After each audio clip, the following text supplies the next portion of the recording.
جہاں حسین وہاں لا الہ الا اللہ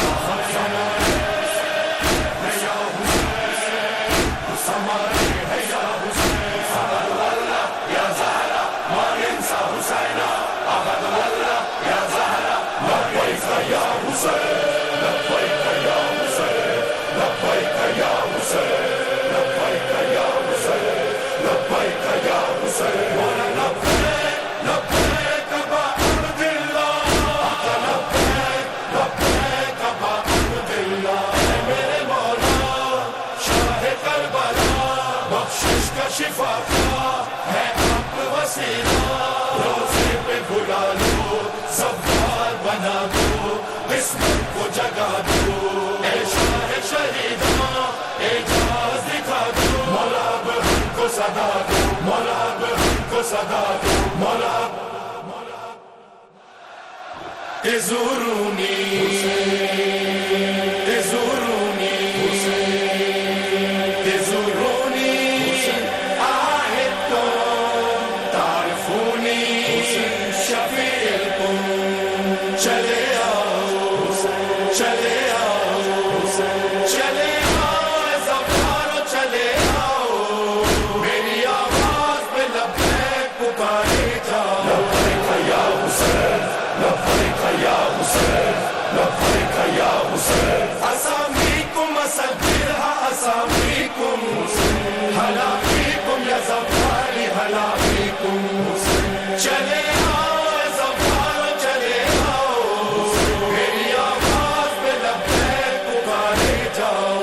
نام تم سب کے میرے دل پہ ہے لکھے آؤ اپنے ماں باپ کو اس پاک سفر میں لاؤ اپنے بچوں کو بھی احرام عزا پہناؤ میرے زوارو میری کرب و بلا آ جاؤ عہد کرتا ہوں عزادار و شفاعت کے لیے اللہم صلی اللہ محمد وعلی محمد وعجل فرجہم الشریف اعوذ باللہ من الشیطان الرجیم بسم اللہ الرحمن الرحیم الحمد للہ کما هو اہل الحمد للہ رب العالمین والصلاة والسلام علی اشرف الانبیاء والمرسلین حبیبنا و حبیب الہ العالمین سیدنا الممجد بشیرنا المسدد المصطفى الامجد ابی القاسم محمد اللہم صلی علی محمد وآل محمد وعجل فرجہم الشریف وعلى آل بیتہ الطیبین الطاہرین المعصومین المظلومین لا سیما بقیت اللہ فی الارضین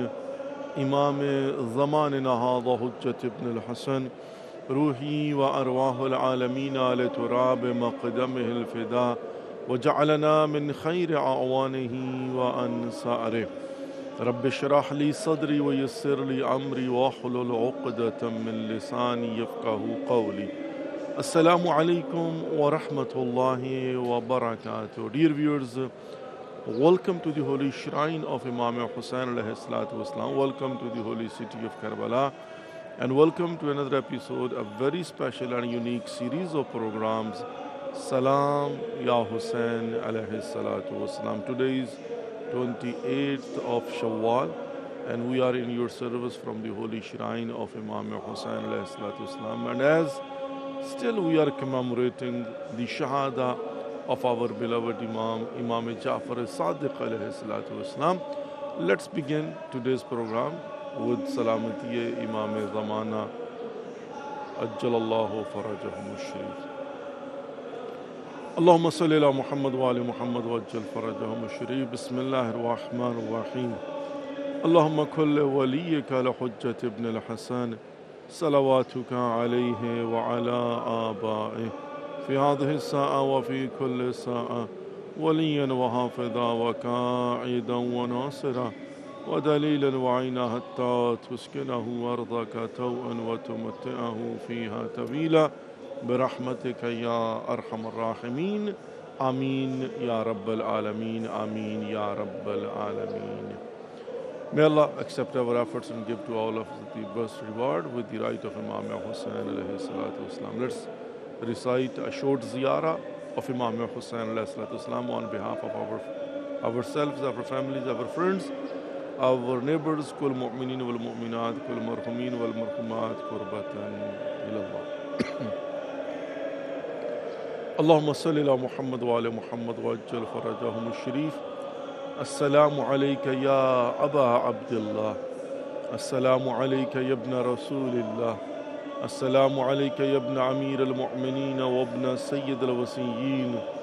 السلام عليك يا ابن فاطمة الزهراء سيدة النساء العالمين وعلى الأرواح التي حلت بفنائك عليك مني سلام الله أبدا ما بقيت وبقي الليل والنهار ولا جعله الله آخر العهد مني لزيارتكم. السلام على الحسين وعلى علي بن الحسين وعلى أولاد الحسين وعلى أصحاب الحسين ورحمة الله وبركاته. اللهم صل على محمد وآل محمد وعجل فرجهم الشريف. تقبل الله أعمالكم وأجركم عند الله. Dear viewers, as we were discussing and talking about Imam Ja'far as-Sadiq alayhi salatu wasalam, who is our sixth beloved Imam and who is the identity of us, those that follow the ideology of Ahl Bayt alayhimus salam. And he is the one that who has put the foundation of the jurisprudence of Ja'fari, which is called Fiqh Ja'fari. There are unique services which he has provided to us, and there are things which are exclusively only with Imam Ja'far as-Sadiq alayhi salatu wasalam. I would like to mention few of them. First of all, Imam Ja'far as-Sadiq alayhi salatu wasalam himself, he has several times visited Iraq. I mean, he was residing in Medina, but then he would be summoned that come to Iraq, because at that time Baghdad was the capital of the Islamic Khilafat. And then he would be summoned and they would investigate him even, and they would try to put him down. And they were suspicious about him that he might be encouraging his followers to stand against the tyrant government of Bani Umayyah. But though the history has proven that Imam Ja'far as-Sadiq alayhi salatu wasalam never encouraged his followers, and he has not participated in any kind of that type of political movement which would be, like against the government of the time.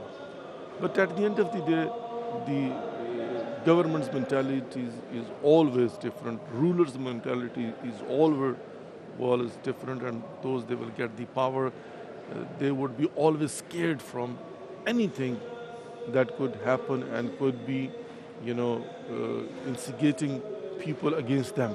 So they investigated several times Imam Sadiq alayhi salam. He came several times and he was summoned to Iraq. And then also he has visited several times Karbala.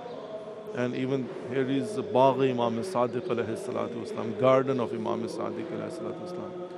Places where he visited, and he stayed here in Karbala. And of course, the narrations about the importance of visiting the shrine of Imam Hussain alayhi salatu wasalam, and the protocol which we see today has been mentioned, majority of that, excuse me, mainly from Imam Ja'far as-Sadiq alayhi salatu wasalam.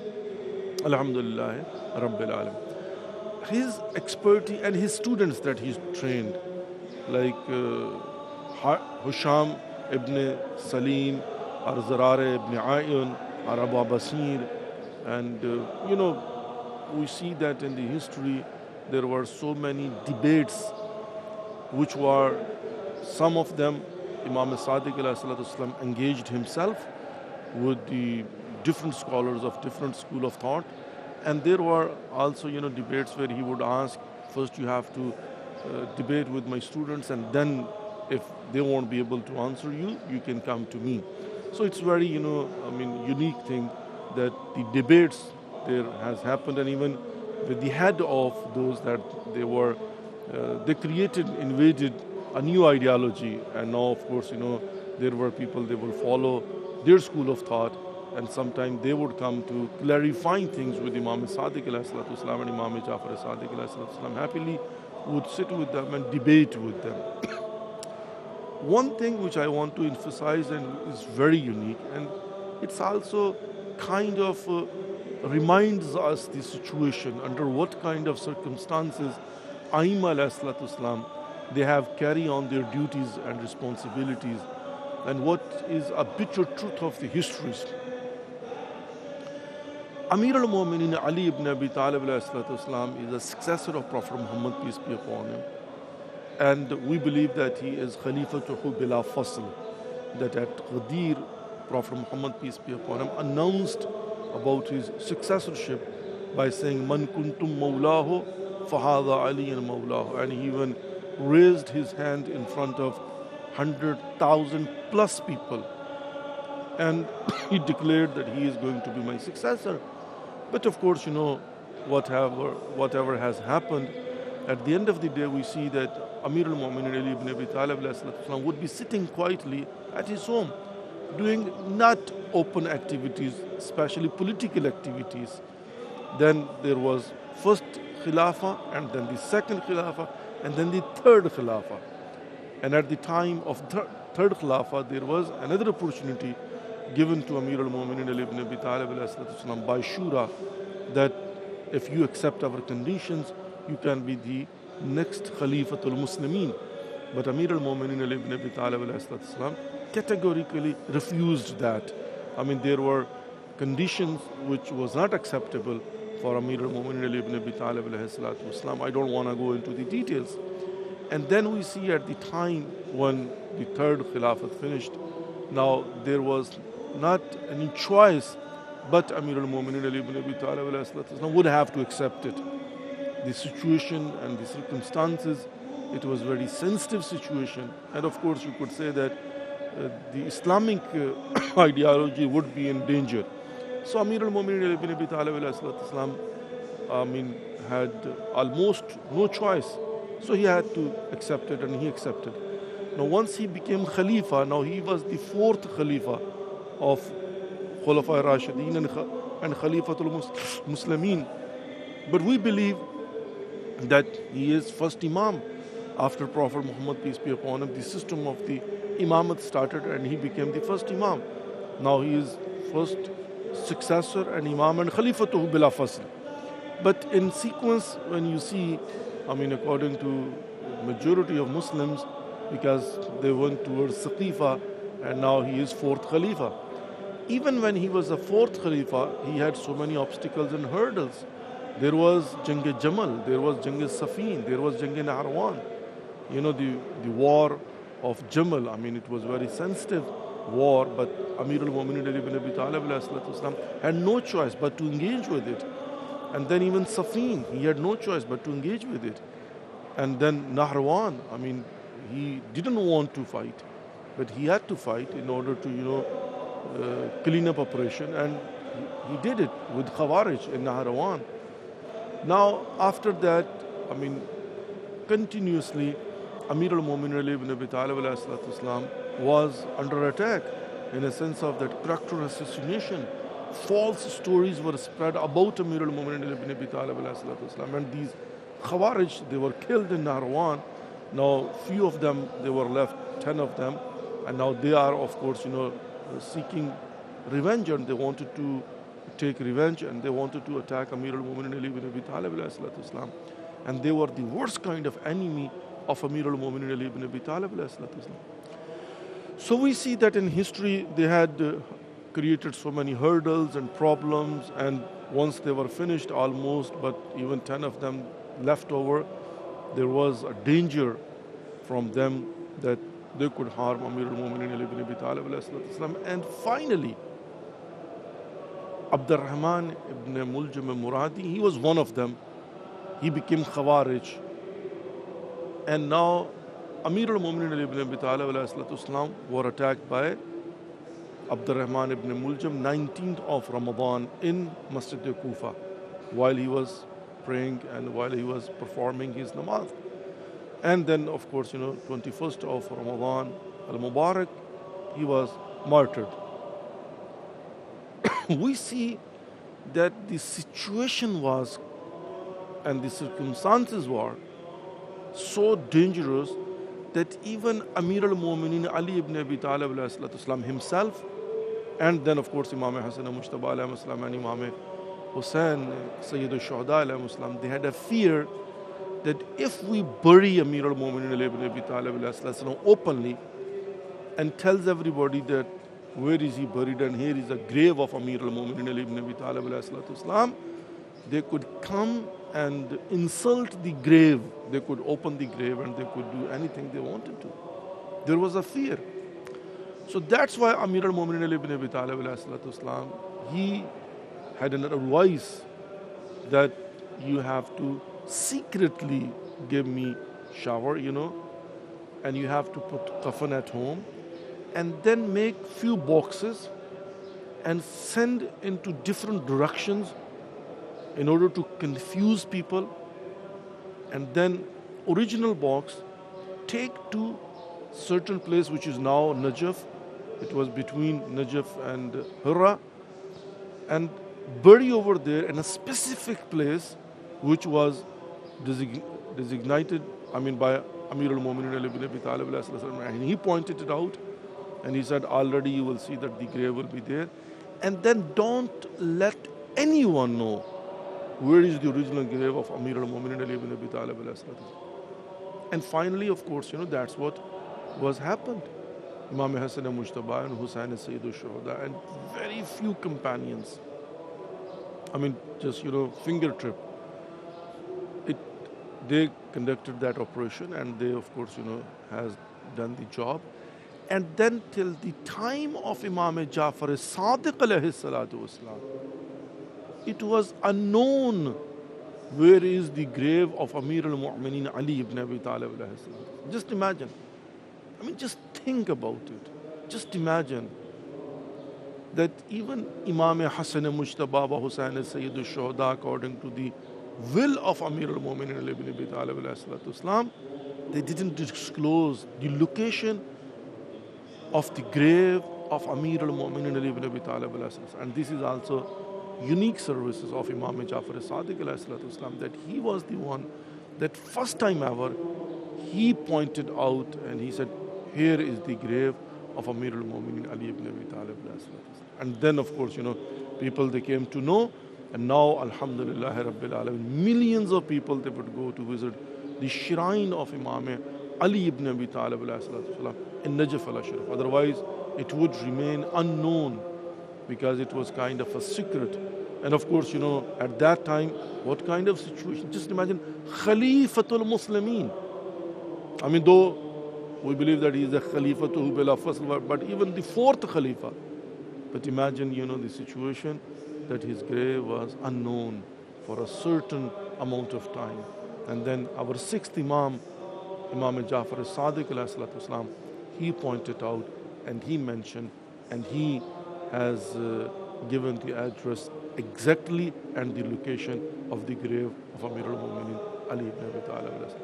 Let's take a short break. We'll be back shortly, and of course we are going to open our phone lines and we'll provide the opportunity all of you that you can call and then you can present your salam and you can call upon Allah subhanahu wa ta'ala with the right of Imam Hussain alayhi salatu wasalam. Stay tuned, we'll be back shortly. Allahumma salli ala Muhammad wa ala Muhammad wa ajjal farajahum al-sharif. Salam ya Hussain alayhi salatu wasalam.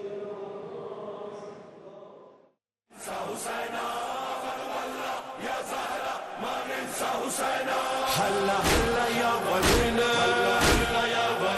هلا هلا يا ولينا احنا خدامك جينا احنا خدامك جينا احنا خدامك جينا احنا خدامك جينا والله يا والله والله يا فاطمة زهرا والله ہمارا یا فاطمة زهرا نہیں بھولیں گے حسین نہیں بھولیں گے حسین.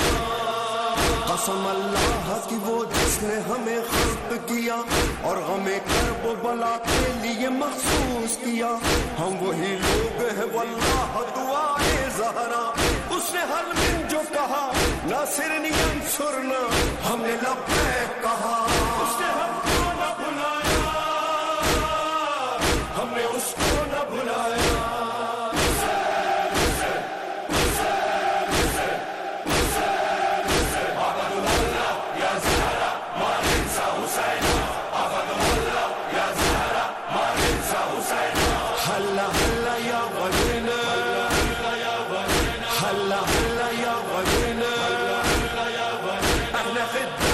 جينا احنا خدامك جينا احنا خدامك جينا احنا خدامك جينا وعدہ ہے یہ واللہ وعدہ ہے یہ واللہ یا فاطمہ زہرا نہیں بھولیں گے حسین نہیں بھولیں گے حسین نہیں بھولیں گے حسین عظم اللہ لک الاجر علی بالمصیبہ یا حیدر یا علی عظم اللہ لک الاجر علی بالمصیبہ یا حیدر یا علی یا علی آپ کے ہر رنج و مصائب کی قسم آپ کے غم کی ہے مقروض یہ نسل آدم 14 صدیوں سے مسلسل ہے عزا و ماتم وہ کہ ہر چند ہوئے ہاتھ قلم پاؤں قلم ظاہر کرب و بلا کے نہ رکے پھر بھی قدم عظم اللہ لک الاجر علی بالمصیبہ یا حیدر یا علی لو قطعوا ارجلنا والیدین لدکا زفا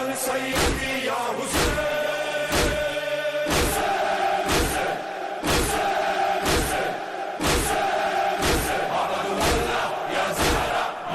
اللهم صل على محمد وعجل فرجهم الشريف.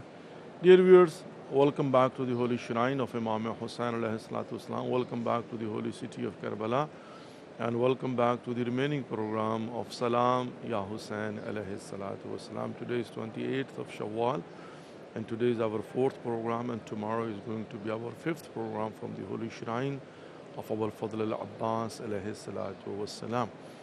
And then, of course, inshallah, next month, which is going to be the end of Ziqa'ad, will be in your service. And then when I come for the month of Zilhajj, we are going to continue till the 12th of Muharram al-Haram, inshallah.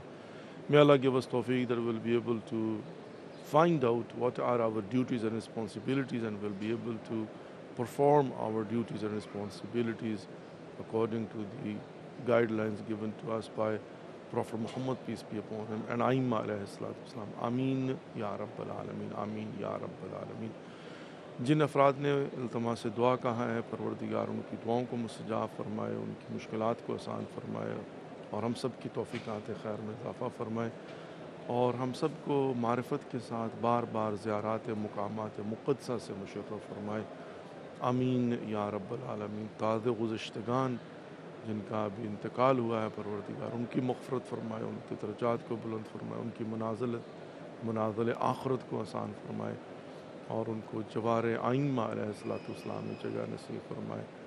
آمین یا رب العالمین، آمین یا رب العالمین.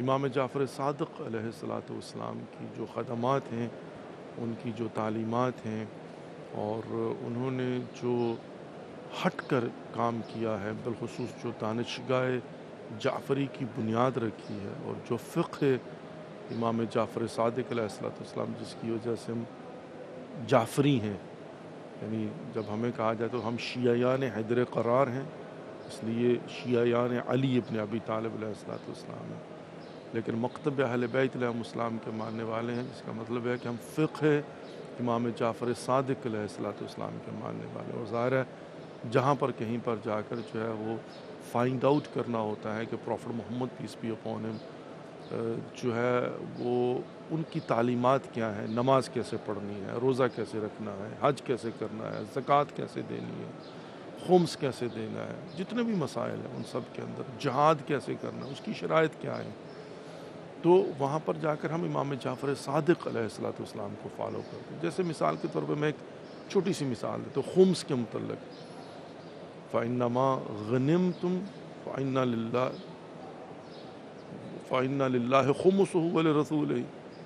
یہاں پر جو ہے وہ جو تمہارے پاس غنیمت، مال غنیمت تمہیں ملے، فَإِنَّ لِلَّهِ خُمُسُهُ، تو اس کے اندر جو 5واں حصہ ہے یعنی خمس جو ہے وہ اللہ کے لیے، اللہ کے رسول کے لیے، اس کی کیٹیگری جو ہے نا اللہ رب العزت نے بیان کی. اب یہاں پر آ کر یہ جو غنیمتم ہے، یعنی جو غنیمت ہے، اس کی تشریح مختلف افراد نے مختلف کی ہے.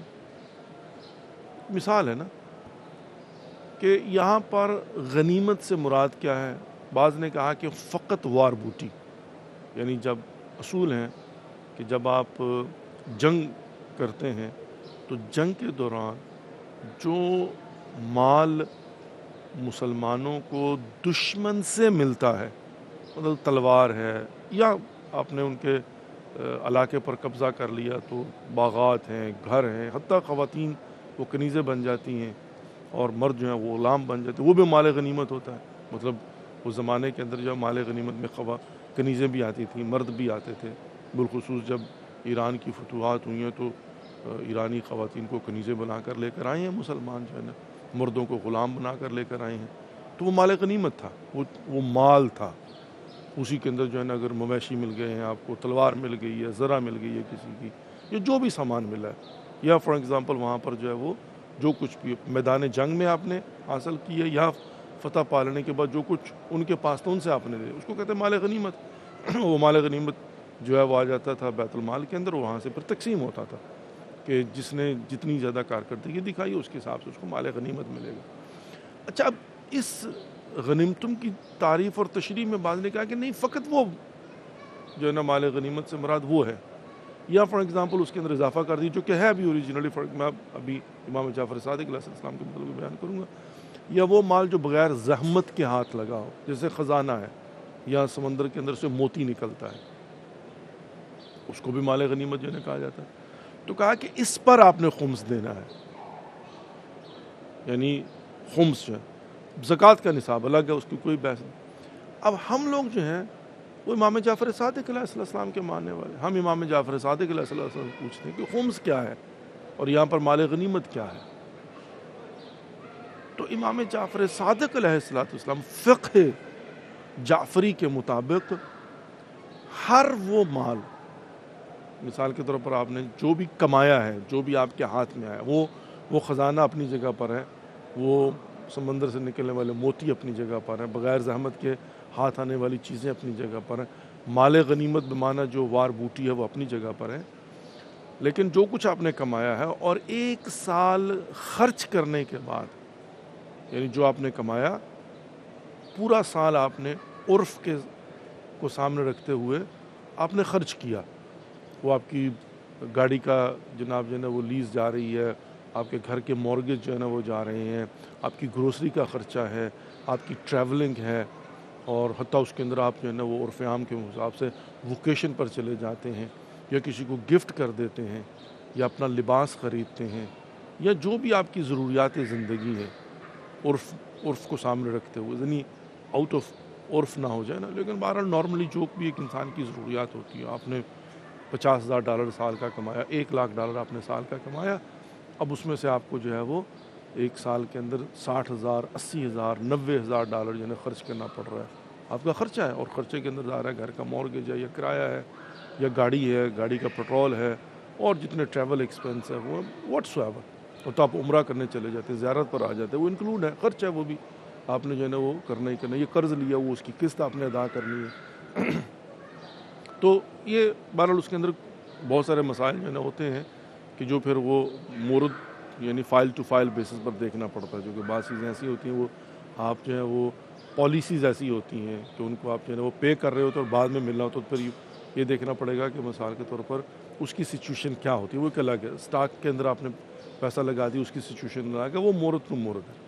لیکن at the end of the day سال کے بعد جو بچا آپ کے پاس، وہ $10,000 بچ گیا، $20,000 بچ گیا، یا کچھ نہیں بچا، بلکہ ہو سکتا ہے کہ مثال کے طور پہ آپ کا خرچہ جو ہے نا وہ $1,00,000 ہو. اب آپ کہیں گے کہ وہ کیسے ہو سکتا ہے ممکن ہے.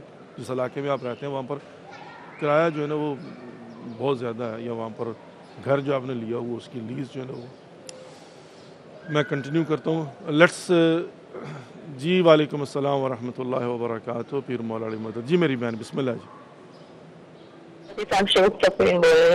جی بسم اللہ. آپ ٹھیک ہے؟ مولا پاک پاک آپ کو سلامتی رکھنے، الہی آمین. الحمدللہ شکر اور ساری ٹیم والوں کو، ملائک چینل والوں کو، کربلا والوں کو، سب کو، اور آپ کو بھی ساری زیارت کے مقدسہ بجا پروگرام کرنے توفیق ہے، زندگی ترقی کرے، روز حشر تک بھی آپ کو یہ پروگرام چلتا رہے، ہم ایسے آپ کے لیے سلام بھیجتے رہیں، اور مولا پاک آپ کو اپنے انتظامیہ حادثوں سے بچائے.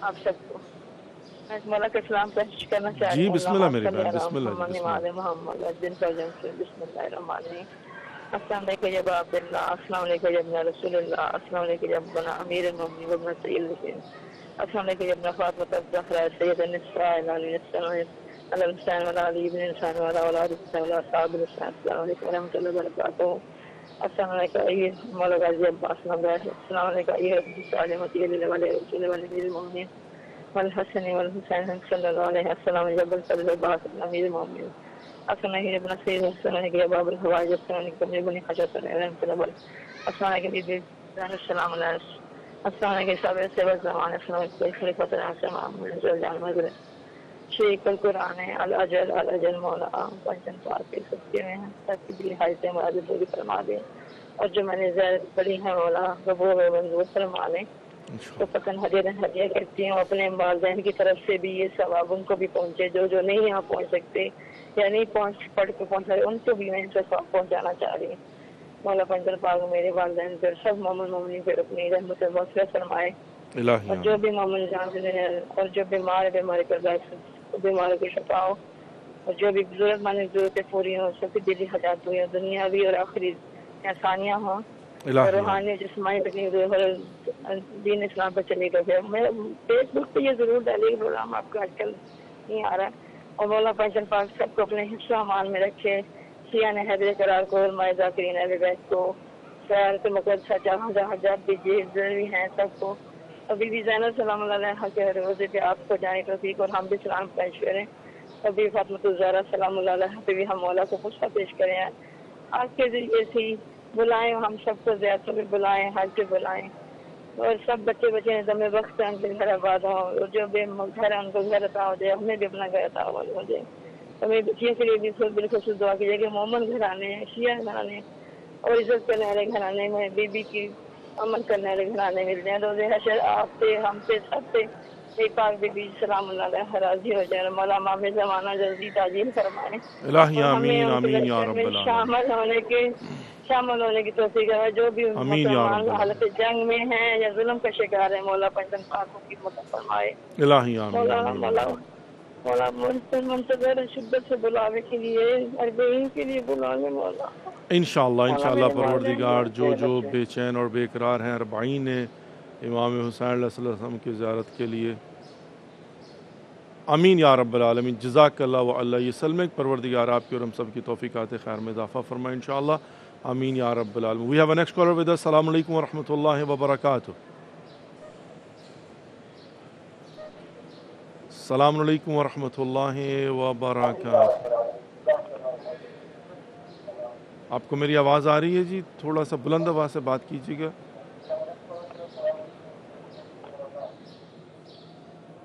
آپ کی آواز مجھے نہیں آ رہی، لیکن آپ کو اگر میری آواز آ رہی ہے تو اپنا سلام مولا کی بارگاہ میں پیش کر سکتے ہیں۔ آپ کی کال ڈراپ ہوگی، آپ دوبارہ کال کر لیجئے، ہم آپ کی خدمت میں حاضر ہیں انشاءاللہ العزیز۔ تو میں عرض یہ کر رہا تھا خمس کے حوالے سے کہ یہ جو وَاعْلَمُوا أَنَّمَا غَنِمْتُمْ فَلِلَّهِ خُمُسُهُ وَاعْلَمُوا إِنَّمَا السلام علیکم ورحمۃ اللہ وبرکاتہ۔ السلام علیکم ورحمۃ اللہ وبرکاتہ۔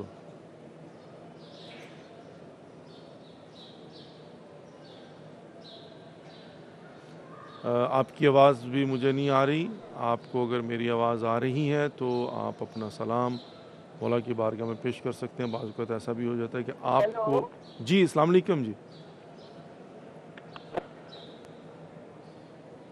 السلام علیکم ورحمۃ اللہ وبرکاتہ۔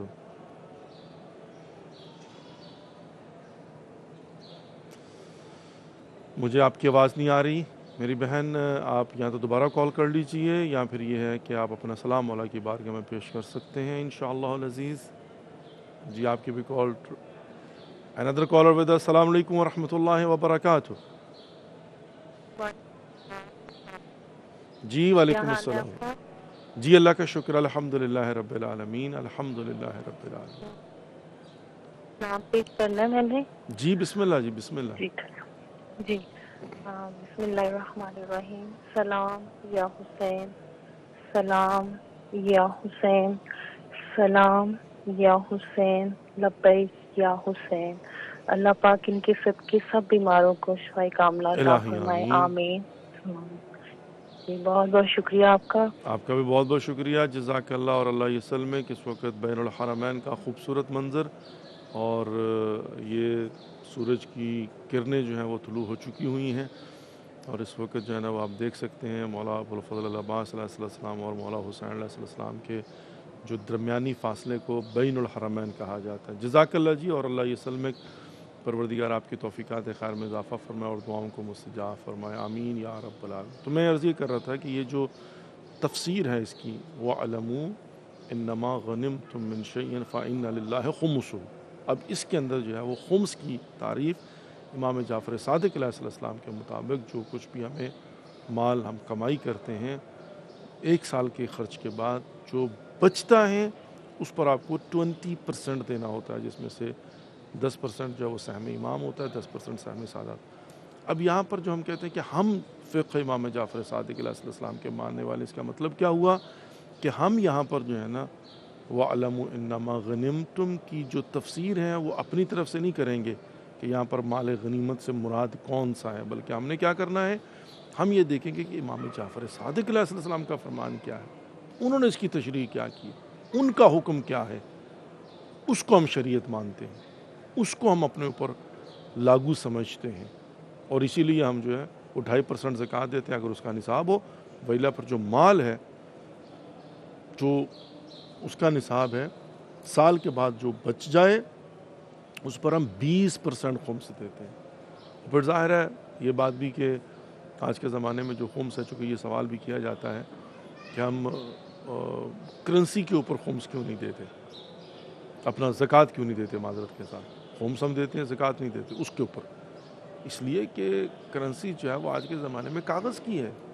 اس زمانے کے اندر درہم اور دینار جو ہے سونے اور چاندی کے ہوتے تھے، اور سونا اور چاندی جو ہے اس پر زکوٰۃ واجب ہے، نہ کہ کاغذ کے اوپر۔ ظاہر ہے جب آج کا ڈالر بھی جو ہے وہ پاؤنڈ بھی جو ہے اور روپیہ بھی جو ہے وہ واٹس ایور، دینار درہم آج کے زمانے میں کاغذ کے ہیں۔ آج اگر گورنمنٹ اناؤنس کر دے کہ جناب یہ 5,000 کا نوٹ جو ہے نا وہ کینسل، تو وہ کاغذ ہے، اس کی کوئی وقت نہیں ہے۔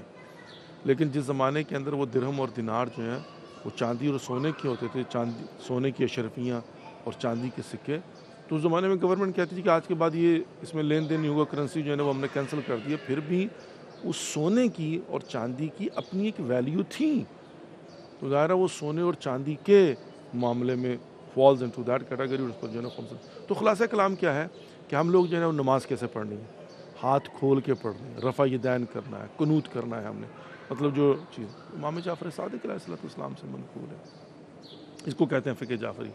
حج کیسے کرنا ہے، طواف النساء کے متعلق فار ایگزامپل ہمارا جو اختلاف ہے، جہاں روزہ کیسے رکھنا ہے، کب شروع کرنا ہے، کب ختم کرنا، غسق اللیل جو ہے نا اس کی تعریف کیا ہے، تو ہم جو ہے نا وہ امام جعفر صادق علیہ السلام کی فقہ فالو کرتے ہیں کہ ہم جو ہے نا وہ روزے کے مبطلات جو ہے نا وہ کیا ہیں۔ کہیں پر جا کر اگر اختلاف ہوتا ہے تو ڈفرنس آف انڈرسٹینڈنگ ہے، تو ہم جو ہے وہ اس تھاٹ کو فالو کرتے ہیں کہ امام جعفر صادق علیہ السلام کی جو رسپانڈس ہے وہ کیا ہے، اس کے مطابق ہم جو ہے نا وہ روزہ رکھتے ہیں، اس کے مطابق ہم جو ہے نا حج کرتے ہیں، اس کے مطابق ہم زکوٰۃ دیتے ہیں، اس کے مطابق ہم خمس دیتے ہیں، اس کے مطابق ہم نماز پڑھتے ہیں، اس کے مطابق ہم جہاد کرتے ہیں۔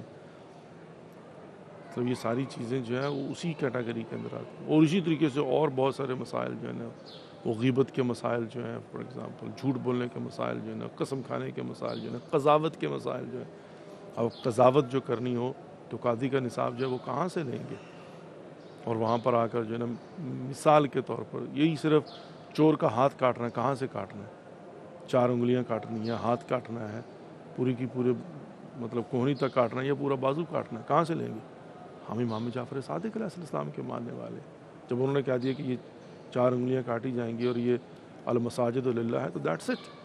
پھر ہم جو ہے نا یہاں پر آ کر ڈیبیٹ نہیں کرتے، بحث نہیں کرتے، جو کچھ انہوں نے کہہ دیا اس کو مانتے، اسی لیے ہم جعفری ہیں۔ حج کے جتنے بھی مسائل ہیں وہاں پر جو ہے نا جو احرام پہننا ہے اس کے واجبات کیا ہیں، اس کے مستحبات کیا ہیں، اور تلبیہ حتیٰ جناب جو ہے نا وہ کہاں سے شروع ہوتا ہے کہاں تک جو ہے نا وہ جاتا ہے، یہ جتنے بھی مسائل ہیں۔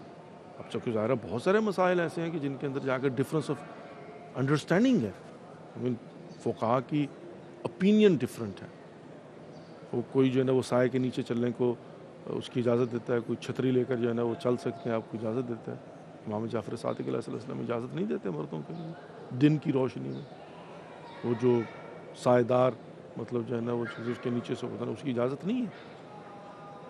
تو اسی طرح سے جو احرام کے مسائل ہیں، محرمات جو احرام ہے مثال کی طرف، اس کے اندر اگر کہیں پر جا کر جو بھی ڈفرینس ہوتا ہے تو ہم کیا ہیں، ہمیں امام جعفر صادق یعنی دوسرے معنوں میں اللہ کا فرمان جو کہ نبی پاک محمد مصطفیٰ صلی اللہ علیہ وسلم اور قرآن کے ذریعے ہم تک پہنچا ہے، اس کی جو تشریح ہے وہ ہم ائمہ علیہ السلام، مولا کائنات علی بن ابی طالب، امام حسن مجتبیٰ، امام حسین سید الشہداء اور امام سجاد، امام باقر علیہ السلام، امام جعفر صادق علیہ السلام نے اس کا پورے کا پورا جو ہے کمپائل کر کے خلاصہ کر کے اور اس کو جو ہے نہفت و شفت پیش کر دیا کہ یہ ہے مسائل. ان کو ٹائم ملا 33 to 34 ایئرز ان کی امامت کا جو ہے نا وہ چلا. نیکسٹ کالر پہ. السلام علیکم ورحمۃ اللہ وبرکاتہ. السلام علیکم. علیکم السلام ورحمۃ اللہ وبرکاتہ. آغا صاحب ذیشان حیدر بھی بات کر رہا ہوں کراچی سے. جی ذیشان حیدر بھائی، جی بسم اللہ. بارگاہ امامت میں امام حسین کی بارگاہ میں سلام. جی بسم اللہ. السلام علی الحسین وعلی علی بن الحسین وعلی اولاد الحسین وعلی صاحب الحسین علیہ السلام. اور دوسرا قبلہ یہ ہے کہ ماشاءاللہ آپ کے ادارے کی اتنی بہترین کاوش پروردگار عالم اسے اپنی بارگاہ میں قبول فرماتا ہے.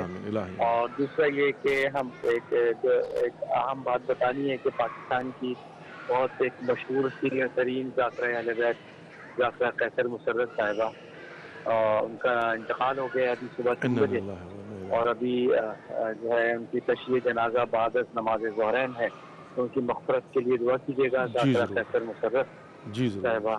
اور میں ممنون و مشکور رہوں گا آپ کا انشاءاللہ. بہت ضرور. شکریہ. تھینک یو، جزاک اللہ. پروردگار مرحومہ کی مغفرت فرمائے، ان کے درجات کو بلند فرمائے، ان کو جوار سیدہ فاطمۃ الزہرا سلام اللہ علیہا میں اعلیٰ مقام نصیب فرمائے، اور ان کے لواحقین کو صبر جمیل اور اجر عظیم عنایت فرمائے. آمین یا رب العالمین، آمین یا رب العالمین. پروردگار ہم سب کی توفیقات خیر میں اضافہ فرمائے اور ہمارا بھی خاتمہ بالخیر فرمائے. ایک دن ہمارا بھی اسی طریقے سے اعلان ہونا ہے، ہر ایک کا، اس میں کوئی شک نہیں ہے. کل نفس ذائقۃ الموت ہے. بہرحال جی ہم تعزیت اور تسلیت بھی پیش کرتا ہوں، اور بالکل جب کبھی کسی کا انتقال ہوتا ہے تو اگر آپ چاہیں تو کال کر کے اعلان کر سکتے ہیں، ہم آپ کی خدمت میں حاضر ہیں. جہاں پر آپ نے مولا کی بارگاہ میں اپنا سلام پیش کرنا ہوتا ہے، وہیں پر یہ ایک اچھا سورس بھی ہے. جب ہم یہاں سے گزارش کرتے ہیں، التماس دعا کہتے ہیں، تو آپ کو نہیں پتہ، ہمیں نہیں پتہ کہ کون اللہ کا مقرب ہے کہ جس نے اگر آمین کہہ دیا یا ہاتھوں کو بلند کر کے دعا کر دی یا دعا مغفرت کر دی تو اس کا فائدہ مرحوم کو بھی ہوگا اور مریضوں کو بھی ہوگا ان کی شفا یابی کے لیے. بہت سارے لوگ ملتے ہیں جو کہتے ہیں کہ آقا ہم نے دعا کیا تھا اور اس کی وجہ سے ہماری دعا قبول، چونکہ نہیں پتہ کہ کتنے لوگ جو ہے نا وہ دعا کرتے ہیں اور ان کی دعا جو ہے نا وہ قبول ہوتی ہے. سسٹر ختیجہ فاطمہ ڈاکٹر ہیں ایریزونا کے اندر، ان کے والد مجھے کل یہاں پر ملے تھے مولا حسین علیہ السلام کے حرم کے باہر. تو بیسیکلی ان کا تعلق کراچی سے ہے، تو وہ بھی یہی کہہ رہے تھے کہ آغا ضرور التماس سے دعا جناب جو ہے نا دعا کیجیے گا. میں نے کہا جی انشاءاللہ ضرور دعا کروں گا. تو ڈیفینیٹلی جو ہے نا وہ ہماری گزارش ہوتی ہے کہ آپ جو ہیں وہ مومنین و مومنات جو التماس سے دعا کہتے ہیں، جب وہ کہتے ہیں کہ ہمیں دعاؤں میں یاد رکھیے گا، ہماری مشکلات ہیں، ہمارے مسائل ہیں، تو میں سمجھتا ہوں کہ جب آپ دیکھ رہے ہوتے ہیں تو ڈیفینیٹلی آپ کے دل سے دعا نکلتی ہے. اور باقاعدہ دعا کا اصول کیا ہے؟ دعا کا اصول یہ ہے کہ جو دعا آپ خالصتاً خلوص کی بنیاد پر بغیر کسی لالچ کے کسی مومن کے لیے کرتے ہیں تو وہ اگرچہ پہلے آپ کے حق میں قبول ہوتی ہے. یہ اصول ہے دعا کا. یعنی فار ایگزامپل یہاں ٹی وی سے جو ہے نا کوئی یہاں پروگرام کے اندر کوئی بہن کہتی ہے کہ آقا دعا کیجیے میری بیٹیوں کے نصیب اچھے ہوں، ان کو اچھا رشتہ مل جائے. اب کسی مومن نے جو ہے وہ بیٹھ کر کہا پروردگار ان کے یہ مسائل حل فرما دے. اب آپ نے دعا کی، آپ جانتے بھی نہیں وہ کون ہے، آپ نے دیکھا بھی نہیں ہوگا وہ کون ہے، تو کیا ہوگا یہ کہ آٹومیٹکلی جو ہے وہ آپ کے حق میں دعا قبول ہوگی چونکہ آپ نے خلوص کے ساتھ دعا کی. یہ اصول ہوتا ہے. تو آئیے جناب تمام تر مومنین و مومنات کے لیے، مرحومین کے لیے، مریضوں کے لیے جنہوں نے التماس دعا کہا ہے ان کے لیے دعا کرتے ہیں. آپ بھی میرے ساتھ ہاتھوں کو بلند کیجئے اور دعا کیجئے, اور یقیناً آپ اپنی دعاؤں کو بھی جو ہے وہ اپنے مرحومین کو بھی اپنے سامنے رکھ سکتے ہیں انشاءاللہ العزیز. بسم اللہ الرحمن الرحیم. الحمد للہ رب العالمین الرحمن الرحیم مالک یوم الدین ایاک نعبد و ایاک نستعین اهدنا الصراط المستقیم صراط الذین انعمت علیہم غیر المغضوب علیہم ولا الضالین. بسم اللہ الرحمن الرحیم.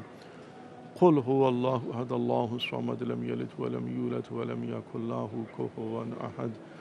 بسم اللہ الرحمن الرحیم. قل هو اللہ احد اللہ الصمد لم یلد ولم یولد ولم یکن له کفوا احد. بسم اللہ الرحمن الرحیم. قل هو اللہ احد اللہ الصمد لم یلد ولم یولد ولم یکن له کفوا احد. اللهم صل على محمد وآل محمد وعجل فرجهم الشريف. اللهم اغفر للمؤمنين والمؤمنات والمسلمين والمسلمات الأحياء منهم والأموات. تابع اللهم بيننا وبينهم بالخيرات إنك مجيب الدعوات إنك على كل شيء قدير. أما يجيب المضطر إذا دعاه ويكشف السوء. أما يجيب المضطر إذا دعاه ويكشف السوء. أما يجيب المضطر إذا دعاه ويكشف السوء. أما يجيب المضطر إذا دعاه ويكشف السوء. أما يجيب المضطر إذا دعاه ويكشف السوء.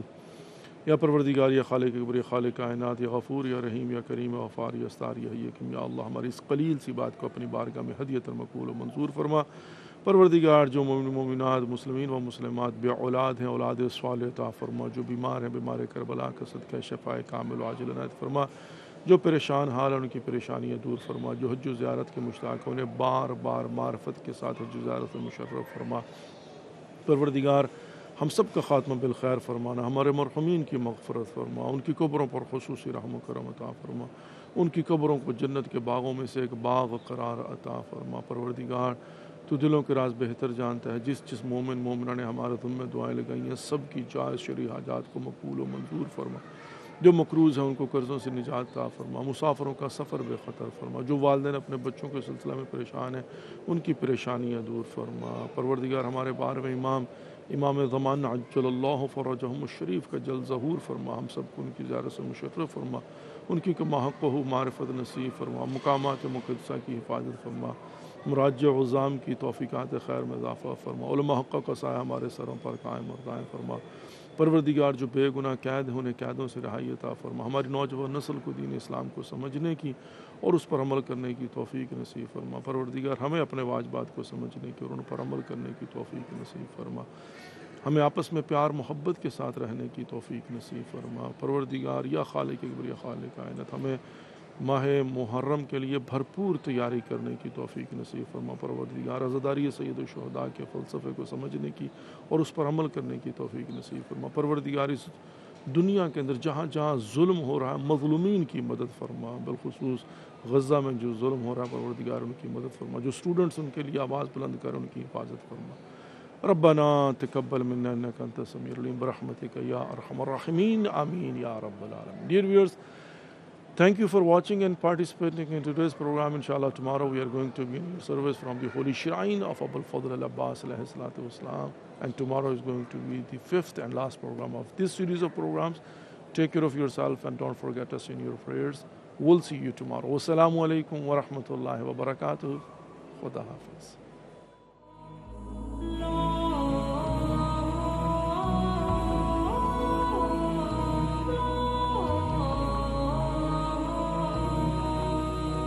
انت روحي احتاجك انفاس ايات الحب واقراك باحساس. انا بدونك لا دنيا ولا دين.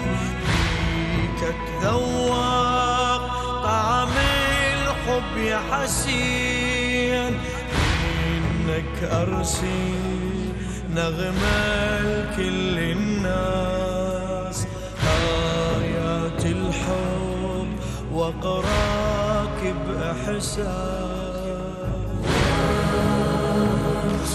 Spell your wounds, open throat.